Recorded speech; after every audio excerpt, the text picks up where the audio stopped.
प्राचीन समय की बात है। एक समुद्र के किनारे एक गुरु अपना आश्रम बनाकर रहा करते थे। हजारों शिष्य उनसे ज्ञान ग्रहण करने के लिए दूर दूर से उनके पास आकर रहते थे। गुरु का ज्ञान देने का तरीका भी बड़ा ही अनूठा था।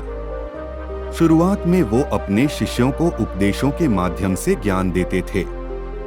उसके बाद वो अपने शिष्यों को उस ज्ञान का अनुसरण करने के लिए कहते थे।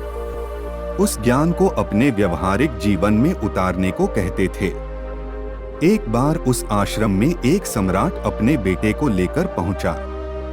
उस सम्राट ने उस गुरु से प्रार्थना की कि आप मेरे बेटे को अपने आश्रम में रहने दें और अपने तरीके से उसे ज्ञान दें।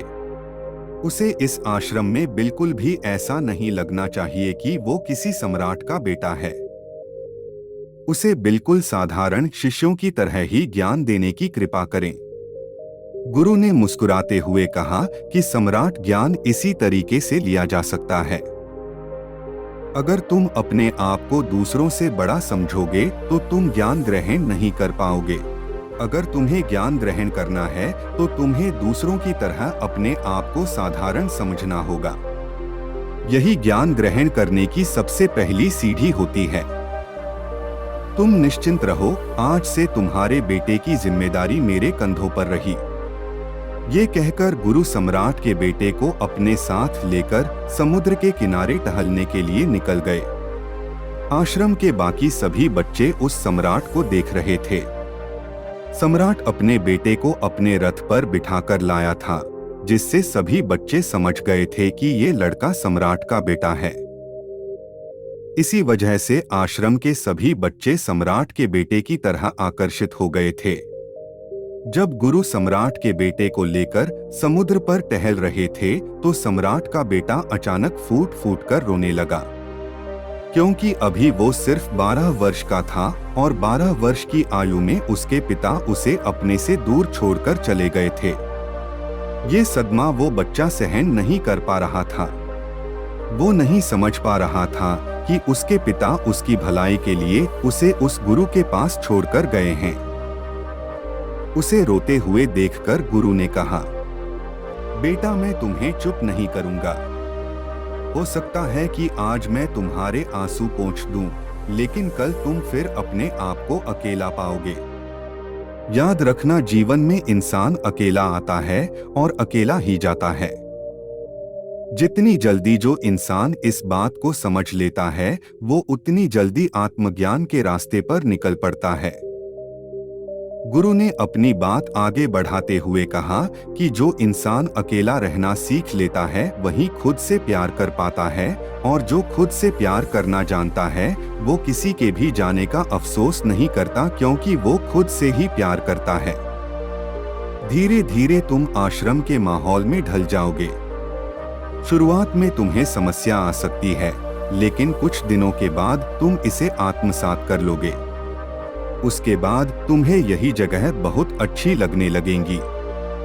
ये जगह तुम्हें अपनी महल जैसी लगने लगेंगी। संध्या हो चली थी। समुद्र के दूसरे छोर पर सूरज छिपने लगा था और अपनी लालिमा पूरे आसमान में बिखेर रहा था। बड़ा ही सुंदर दृश्य था और गुरु शिष्य को अपने साथ लेकर आश्रम में वापस लौट आए। उस शिष्य को भी थोड़ी सांत्वना मिली, क्योंकि गुरु आंखों में एक अभूतपूर्व शांति झलक रही थी। और जब हम किसी एकांतवासी गुरु की आंखों में वो शांति देख लेते हैं तो हमारे हृदय से भी सारा भार हट जाता है। मन एकदम निर्मल हो जाता है।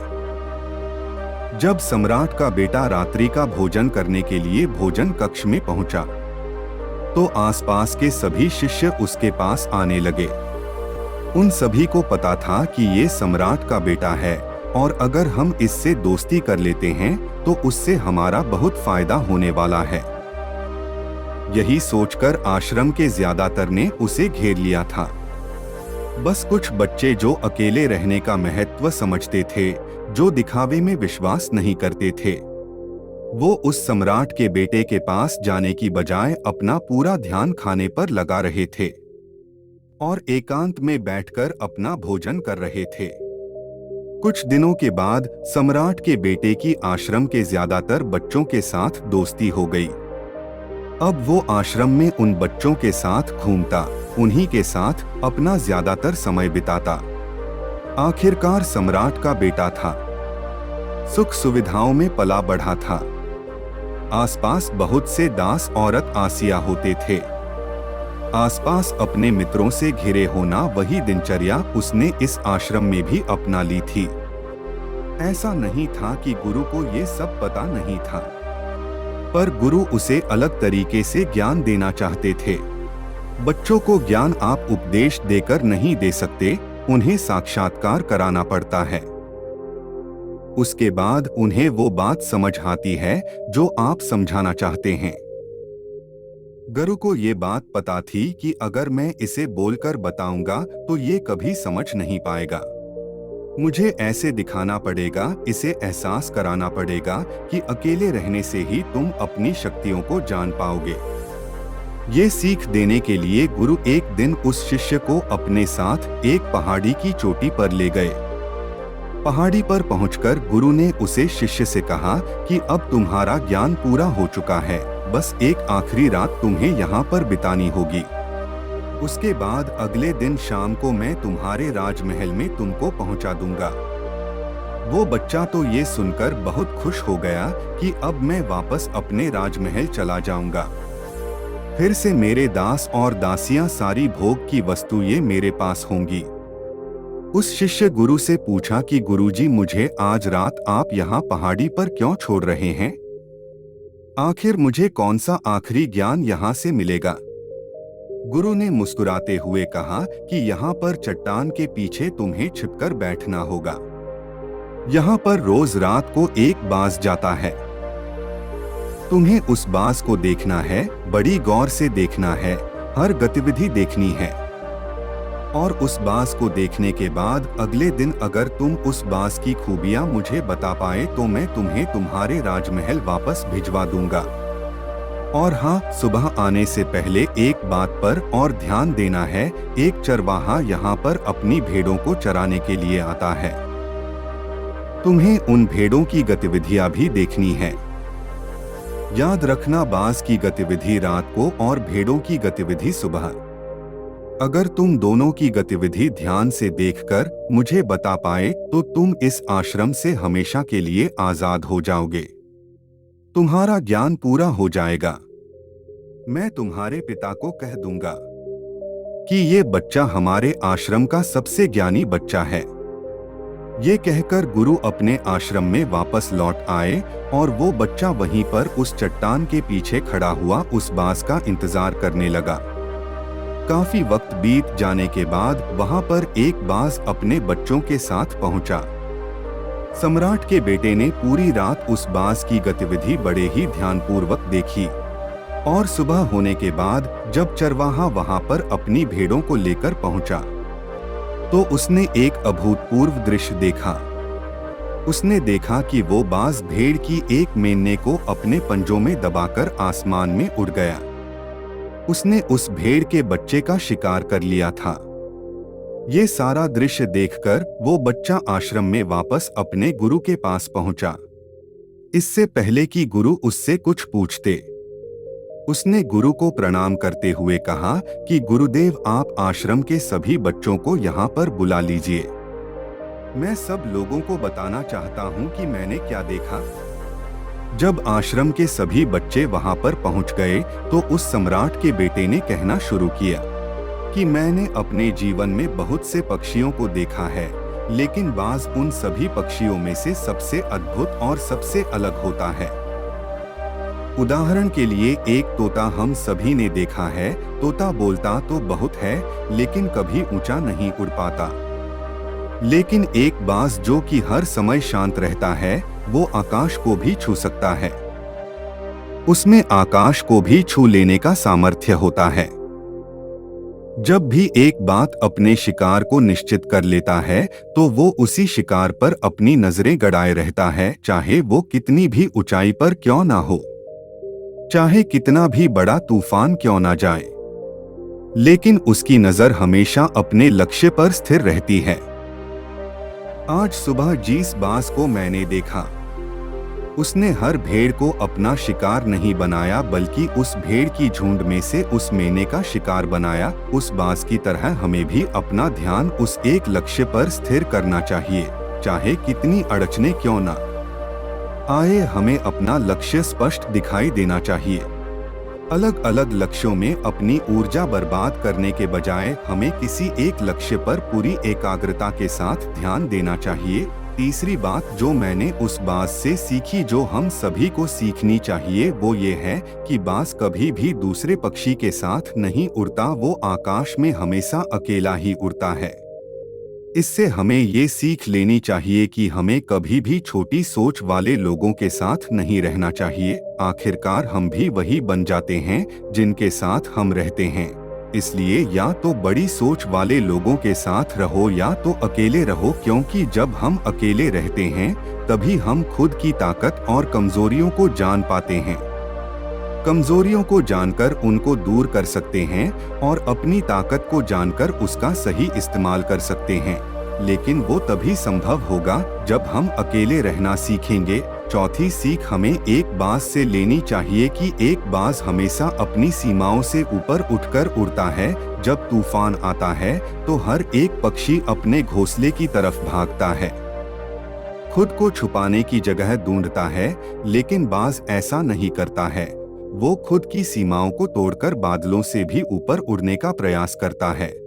हवाएं उसे थपेड़े मारती हैं, पंख उसके बाहर हो जाते हैं, पानी और धूल की वजह से उसको कुछ दिखाई नहीं देता, फिर भी वो आकाश की तरफ उड़ता रहता है और अंत में बादलों से भी ऊपर निकल जाता है और वहां तब तक उड़ता रहता है जब तक मौसम ठीक नहीं हो जाता। अपनी सीमाओं को सिर्फ इसलिए तोड़ पाता है क्योंकि समस्या के आने पर उससे घबराता नहीं है, उससे डरकर बचने का प्रयास नहीं करता, बल्कि एक सकारात्मक नजरिए के साथ उसका सामना करता है।